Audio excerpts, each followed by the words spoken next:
ಹೋಗ್ತೀನಿ. ಇನ್ನು ಇದೇ ವಿಚಾರವಾಗಿ ಮಾತಾಡೋದಕ್ಕೆ ನಮ್ಮ ಜೊತೆಗೆ ಬೆಂಗಳೂರಿನ ವೇದಶ್ರೀ ಸತ್ಸಂಗದ ಡಾಕ್ಟರ್ ಅಜಿತ್ ಗುರೂಜಿ ಅವರು ಜಾಯ್ನ್ ಆಗ್ತಾ ಇದ್ದಾರೆ ದೂರವಾಣಿ ಸಂಪರ್ಕದಲ್ಲಿ.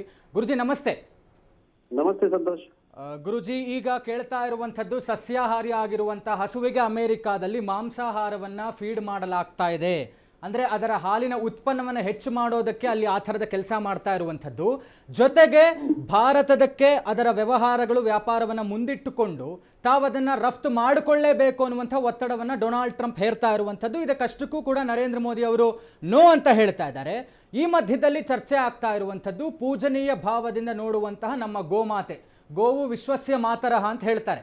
ಇಂಥ ಒಂದು ಹಸುವಿಗೆ ಈ ಥರ ನಾನ್ ವೆಜ್ ಫೀಡ್ ಮಾಡಿ ನಾನ್ ವೆಜ್ ಹಾಲು ಬರ್ತಾ ಇರುವಂಥ ವಿಚಾರಕ್ಕೆ ತಾವೇನು ಹೇಳ್ತೀರಾ ಅಂತ ಗುರುಜಿ? ನನಗೆ ಡಾಕ್ಟರ್ ಆಂಜನಪ್ಪ ಅವರು ಅಲ್ಲಿ ಬಂದಿದ್ದು ಬಹಳ ಸಂತೋಷ ಆಯ್ತು. ಯಾಕಂದ್ರೆ ನಾನು ಒಂದು ಕಾರ್ಯಕ್ರಮದಲ್ಲಿ ಅವ್ರ ಜೊತೆಗೆ ವೇದಿಕೆಯಲ್ಲಿದ್ದಾಗ ಡಾಕ್ಟರ್ ನನ್ನ ಜೊತೆಗೆ ಒಂದು ಅನುಭವ ಹಂಚ್ಕೊಂಡಿದ್ದು ನಂಗೆ ನೆನಪಿದೆ. ಅವರ ಆರಂಭದ ದಿನಗಳಲ್ಲಿ ಅವರ ಮೆಡಿಕಲ್ ಪ್ರಾಕ್ಟೀಸ್ ಶುರುವಾದಾಗ ಅವರಿಗೂ ಮತ್ತು ಗಾಳಿ ಆಂಜನೇಯ ಸ್ವಾಮಿಯ ದೇವಸ್ಥಾನಕ್ಕೂ ಇರುವಂತಹ ಅವಿನಾಭಾವ ನಂಟನ್ನ ಡಾಕ್ಟರ್ ಹೇಳಿದ್ದು ನನ್ಗೆ ಇವತ್ತಿಗೂ ನೆನಪಿದೆ. ಆನ್ ಫಿಕ್ಸ್ ಅಂತೇಳಿ ಒಂದು ಸಂಸ್ಥೆಯ ಕಾರ್ಯಕ್ರಮದಲ್ಲಿ ಡಾಕ್ಟರ್ ಮಾತಾಡ್ತಾ ಹೇಳಿದ್ರು. ಹಾಗೆ ಒಟ್ಟಾರೆ ಭಾರತದ ನೆಲದಲ್ಲಿ ನಾವು ಭಾವನಾತ್ಮಕವಾದಂತಹ ನಂಟಿನ ಜೊತೆಗೆ ಇಲ್ಲಿ ತನಕ ಬೆಳ್ಕೊಂಡ್ ಬಂದಿದ್ದೇವೆ. ಪರಿಸ್ಥಿತಿ ಏನಾಗ್ತಾ ಇದೆ ಅಂತಂದ್ರೆ, ಎಷ್ಟೋ ಬಾರಿ ನಮ್ಗೆ ನಮ್ಮ ಭಾವನೆಗಳನ್ನ ವ್ಯಕ್ತಪಡಿಸುವುದು ಕೂಡ ಒಂದು ದೇಶ ದ್ರೋಹದ ಮನಸ್ಥಿತಿಯ ಮಾತುಗಳು ಅನ್ನುವಂತ ಪರಿಸ್ಥಿತಿ ಇವತ್ತು ಅನೇಕ ಜನರು ನಮ್ಮ ಮುಂದೆ ಪ್ರಸ್ತಾಪ ಮಾಡ್ತಾ ಇದ್ದಾರೆ. ಗೋವು ಅಂತಂದ್ರೆ ಒಂದು ಪೂಜ್ಯ ಭಾವನೆ ನಮ್ಮಲ್ಲಿ ಈಗಾಗ್ಲೇ ಮಾತಾಡ್ತಾ ಇರುವಂತೆ ಆಚಾರ್ಯರು ಹೇಳಿದ್ರು, ಎಲ್ರೂ ಹೇಳಿದ್ದಾರೆ. ಆದ್ರೆ ಗೋವಿನ ಬಗೆಗಿನ ನಮ್ಮ ನಂಟನ್ನ ಬೇರ್ಪಡಿಸಲೇಬೇಕು ಎನ್ನುವಂತಹ ಜಾಗತಿಕ ಮಟ್ಟದ ಯೋಚನೆ ಟ್ರಂಪ್ ಮಾಡ್ತಾ ಇದ್ದಾರೆ ಅಂತಂದ್ರೆ, ಇದು ಒಂದಂತದಲ್ಲಿ ನಮ್ಮ ಒಳಗಡೆ ಕೂಡ ಈ ತರದ ಮನಸ್ಥಿತಿಯವರು ಇದ್ದಾರೆ. ಖಂಡಿತವಾಗಿಯೂ ಇದನ್ನ ಸ್ವಾಗತಿಸುವ ಕೆಲ ಭಾರತ ದೇಶದ ನೆಲದಲ್ಲಿ ಇರಬಹುದು ಅನ್ನೋದು ಟ್ರಂಪ್ ಅವ್ರಿಗೆ ಗೊತ್ತಿದೆ. ಯಾಕಂದ್ರೆ ನಮ್ಮ ದೇಶದ ನೆಲದಲ್ಲಿ ಎಲ್ಲರೂ ಭಾರತವನ್ನೇ ಒಪ್ಪಿಕೊಳ್ಳುವಂತವರ ಮಧ್ಯದಲ್ಲಿ ಕೂಡ ಟ್ರಂಪ್ ಅವರ ಮನಸ್ಥಿತಿಯನ್ನು ಸ್ವಾಗತ ಮಾಡೋಣ ಅನ್ನುವಂಥವ್ರು ಇದ್ದಾರೆ. ಹಾಗಾಗಿ ನಮ್ಮ ಭಾವನಾತ್ಮಕ ನಂಟಿಗೆ ಇದು ಬಹಳ ದೊಡ್ಡ ತೊಂದರೆಯನ್ನ ಕೊಡುವಂಥದ್ದು. ಮತ್ತು ಇಲ್ಲಿ ಯಾವಾಗ್ಲೂ ನಾವು ಅನೇಕ ವಿಷಯಗಳನ್ನ ನೋಡ್ತಾ ನೋಡ್ತಾ ಮೊನ್ನೆ ಅಷ್ಟೇ ಕರ್ನಾಟಕ ಸರ್ಕಾರ ಕೋಮು ಸೌಹಾರ್ದತೆಗೋಸ್ಕರ ಪೊಲೀಸ್ ಇಲಾಖೆಯಲ್ಲಿಯೇ ಒಂದು ವಿಂಗ್ ಮಾಡಬೇಕು ಅನ್ನುವಂತ ಯೋಚನೆಯನ್ನ ಮಾಡಿ ಒಂದು ವಿಂಗ್ ರಚನೆ ಆಗಿದೆ ಮಂಗಳೂರಿನಲ್ಲಿ. ತಮಗೆ ಗೊತ್ತಿರಬಹುದು ಇದು.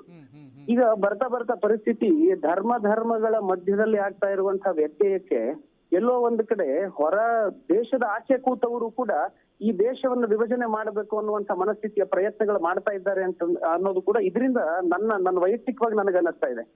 ಅಂದ್ರೆ ಈ ಮನಸ್ಥಿತಿಗಳನ್ನ ಸರಿ ಮಾಡಬೇಕು ಅಂತಂದ್ರೆ, ನನ್ನ ದೇಶದ ನನ್ನ ಗೋವಿಗೆ ನೀವು ಬೆಂಬಲ ಬೆಲೆ ಕೊಡಬೇಕು ಅಂತಂದಾಗ ₹1 50 ಪೈಸಾ 75 ಪೈಸಾ ಜಾಸ್ತಿ ಮಾಡ್ತೀರಿ.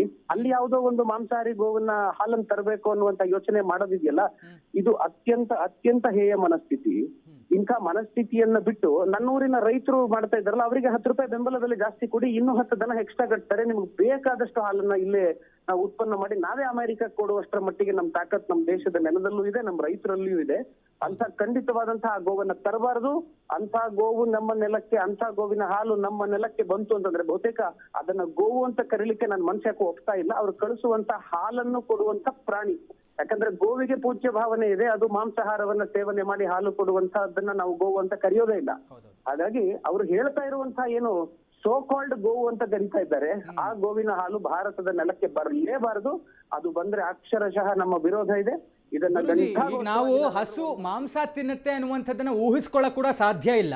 ಇನ್ನು ಅದನ್ನ ನಮ್ಮ ದೇಶದಲ್ಲಿ ಅಕ್ಸೆಪ್ಟ್ ಮಾಡ್ಕೊಳ್ಳೋದಂತೂ ದೂರದ ಮಾತು ಅಂತ ಹೇಳ್ತಾ ಇದ್ವಿ. ಜೊತೆಗೆ ಡಾಕ್ಟರ್ ಆಂಜನಪ್ಪ ಸರ್ ಹೇಳ್ತಾ ಇದ್ರು ಅದು ಏನೇ ತಿನ್ಲಿ ಅಲ್ಟಿಮೇಟ್ಲಿ ಕೊಡುವಂಥದ್ದು ಹಾಲು, ಅದರಲ್ಲಿ ಬರೀ ಲ್ಯಾಕ್ಟೋಜನ್ ಇರುತ್ತೆ, ಪ್ರೋಟೀನ್ ಅಷ್ಟೇ, ಅದರಿಂದ ಏನು ವ್ಯತ್ಯಾಸ ಆಗಲ್ಲ ಅಂತ ಹೇಳ್ತಾ ಇದ್ರು ಆಂಜನಪ್ಪ ಸರ್.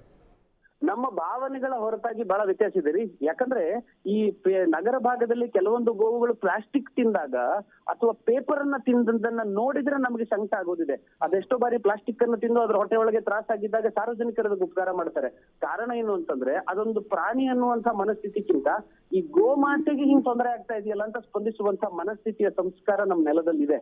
ಹಾಗಾಗಿ ಅದನ್ನ ಔಷಧೋಪಚಾರದ ಲೆಕ್ಕಾಚಾರದಲ್ಲಿ ಡಾಕ್ಟರ್ ಅವರ ವೃತ್ತಿಯ ಅನುಭವದಲ್ಲಿ ಓದಿದ ಜ್ಞಾನದಲ್ಲಿ ಹೇಳಿದ್ರು ಕೂಡ ಭಾವನೆಗಳ ಹೊರತಾಗಿ ನಾವು ಯಾವ ಹಾಲನ್ನು ಸೇವಿಸಲಿಕ್ಕೆ ಸಾಧ್ಯವೇ ಇಲ್ಲ ಅಂತ ಹೇಳಿ ಈ ಮುಖಾಂತರ ತಿಳಿಸ್ಲಿಕ್ಕೆ ನನ್ನ ಅಭಿಪ್ರಾಯವನ್ನು ತಿಳಿಸ್ತಾ ಇದ್ದೇನೆ. ಧನ್ಯವಾದಗಳು ಗುರುಜಿ ನಮ್ಮ ಜೊತೆ ಮಾತಾಡಿದ್ದಕ್ಕಾಗಿ.